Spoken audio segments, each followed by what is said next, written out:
Alright, what's up everyone? Welcome back to the weekly market update. In this video, I'm going to give you kind of semi-alarming news regarding Bitcoin, and there is a chance this week that we might start heading down rather than continuing upwards to the target of 35k that we've been talking about for the last 2 months. And I'll explain my reason why.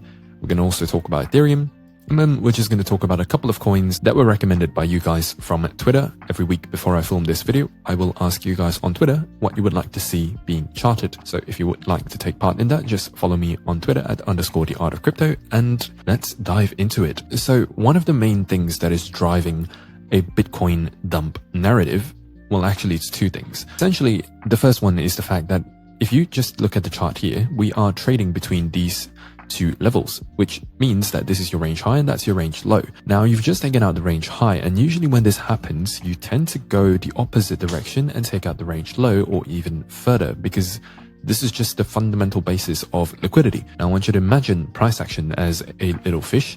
Now this fish price action is very hungry, right? And then imagine the markets as like an ocean. At any given point, there's going to be some food on top of the ocean near to the surface, and then there's going to be some food closer to the bottom. Now, when the food up here has been eaten, obviously the fish has nowhere to go back down in order to look for food. And this is exactly the kind of situation, right? This is up, this is down, the food here eaten. So, you know, there's a pretty high likelihood that the fish is going to go down to just have some food.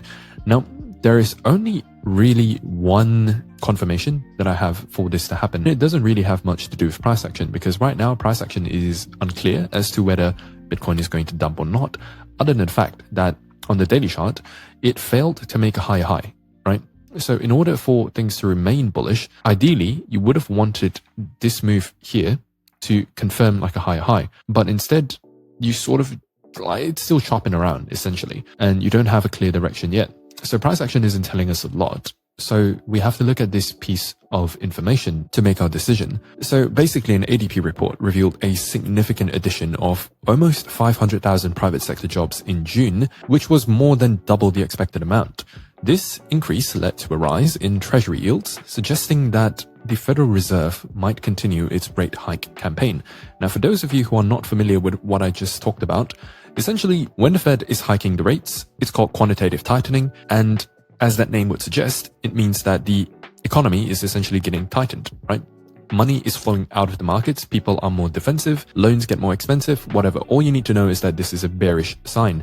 Now, the opposite of that is quantitative easing, which is what you got during 2020 after the pandemic. Basically, 2020 to 2021, the Fed was printing a ton of money, interest rates were at zero. That is quantitative easing. Now, easing is very good, which is what we got for the last couple, maybe 2-3 months, where the Fed sort of eased up on the interest rate hikes and they sort of paused it. And pause is a key word here, because something that's paused implies that it is going to continue. In fact, there is a good chance, and by chance, I mean traders are now anticipating a 94% chance that the Fed is going to raise interest rates by 25 basis points later on this month. So that is very, very bearish. And that is the single catalyst that will lead to Bitcoin going lower to like 25k or 23k. Now, if that is confirmed and the price action shows us that, you know, price is failing to make new highs and it's starting to make new lows, then obviously it's time to get out of your spot bags, because it's pretty safe to anticipate a 23k Bitcoin. Now, does this mean that the markets essentially boil down to the Fed on what they're doing with the interest rates?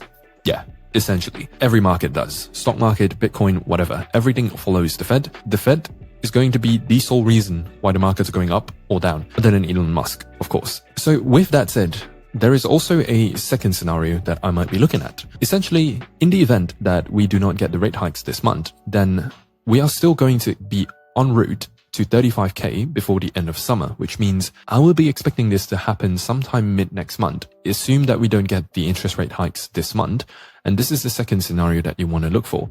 Essentially, if we just zoom into the 4-hourly chart, you have a fair value gap over here that has not necessarily been filled. You have a fair value gap here that has been touched a couple of times, but then there is still a decent, a semi-decent chance that you're going to return to 29,225, and then you're just going to do a quick bounce.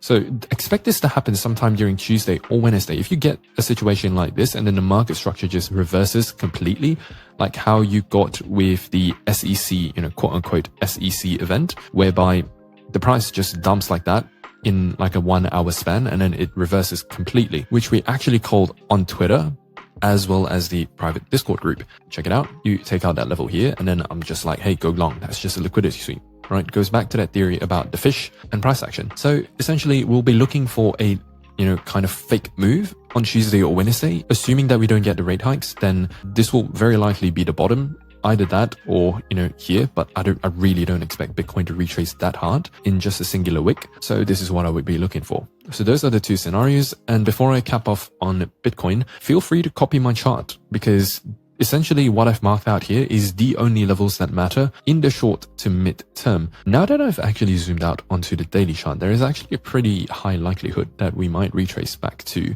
like, if we do get a wick into 28,950, that's going to be a very good level as well, because this is the daily fair value gap, right? That's the fair value gap, and that's the 0.5, which tends to be a pretty magic number. So, hey, either one, right? You get a wick here and you bounce, cool. You get a wick into here and you bounce, cool. Either way, if you get a bounce, right, that is the key word, then you're going straight to 35k, and it's just going to be, the entire month is just going to be up only, is what you're going to get. Yeah, again, back to the chart. Essentially, I've already marked out the only levels that matter at the moment, 35. This is a key, you could take TP1 here if you would like to. That's the range high. It's level retracement that we're looking for. In the event that you come this low, honestly, I don't really even care about that level, because if you go that low, then you're going to go for the range low. And essentially, this is just the areas where there is the highest amount of food, right? Here, here, here, and here, and here, just 5 levels. Any other level besides this is completely irrelevant, and it's just going to add noise into your trading. So that is Bitcoin done. Let's take a look at ETH. Again, feel free to mark the chart out. Essentially, these are the levels of liquidity, as well as that blue box over there. The blue box remains the target still, but Ethereum is looking a little bit more shaky than Bitcoin, because truth be told, you're just in a no man's land. So the only thing that I would look for on ETH is that if you get a daily, like a confirmed daily candle body close beneath 1825, then there's a pretty good, decent chance that you're going to just go for a little bit more of a retrace, maybe to 1725, to this blue box right here, before you bounce. You target the range highs or even target 2500, which remains the target. Secondly is, like, the second scenario I would be looking at is that, you have liquidity here that has been taken out by this wick. So ideally, you just want Ethereum to start bouncing here. And if it does, then you can just momentum trade Ethereum all the way up until 2100. But again, I would really wait on the Fed, whether or not they're raising the interest rates, because that's going to determine a lot. Like, it's just going to determine how ETH moves. And of course, if Bitcoin dumps, this does not need to be said. Ethereum is going to dump even harder. And the ultimate target for an Ethereum dump is going to be at 1600 plus 1420. Now, if you get either one of these levels, like 1425 and 1600, like, those are pretty good places to buy. Like midterm, long term, just a swing trade in order to target like 2100 and even 2500. So that will give you a potential gain of 50 to about 75%. So that is ETH. The next one we're going to be looking at is Compound. This was suggested to us by trader Sidiums. And essentially, every time I look at DeFi coins, especially Compound, as well as this other one called Aave, I believe, it is just the funniest thing. And also YFI, like, DeFi coins just do nothing for the absolute longest amount of time, and it's just so boring. Like, for the past year, essentially, it's just been trading within a, let's see here, within a 100% range, which is actually quite significant, actually, now that I look at it. But anyways, I digress. Back to the analysis. Right now, there are only 2 levels that you should really look at. That's a range low, and that's a range high. Now, history would indicate to us that the chances, once you hit a range high or once you hit a range low, the chances of you reversing to the other level is pretty high, as you can see what happened over the last year. So given that, range highs has been taken, I would actually be looking for a short here, especially because this was a fairly aggressive move and not a type of move that is usual to Compound. Essentially, what I'm saying is, depending on how the next few daily candles close, this could really just be a scam pump, and I wouldn't necessarily be looking to buy, and I would be looking for it to return back to range lows. Now, what is the factor that I would be looking at personally? Firstly, it would be simply marking out this level here at 51.64. Now, if we get a daily, like a confirmed daily candle body close beneath this level, essentially what that means is not only have you failed to make a higher high, in fact, you made a lower high,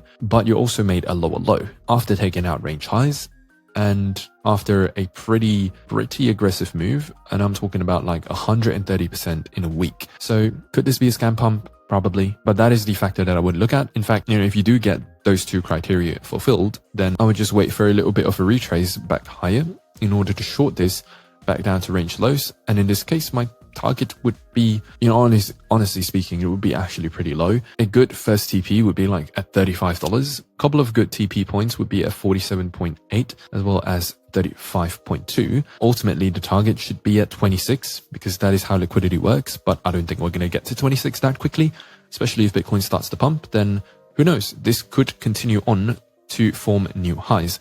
But that is the scenario that I'm looking at. Ideally, of course, if you're a big believer in DeFi, then I would be looking at this bullish order block. Like if you want to take a long, if you believe that this thing's going higher, this order block would be a good area to do so.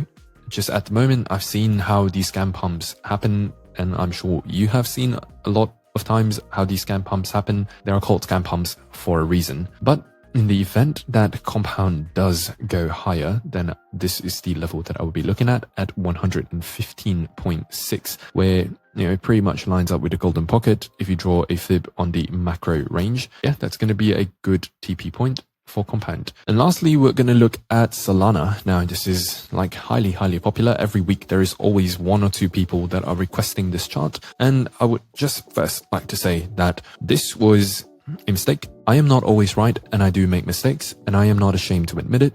There is no trader that is right 100% of the time. So do take my opinion with a literal bag of salt, because sometimes I can make mistakes. Such as I was expecting Solana, because of the SEC news, it would just continue dumping, because I sort of mentioned something about how something that's low can still go lower.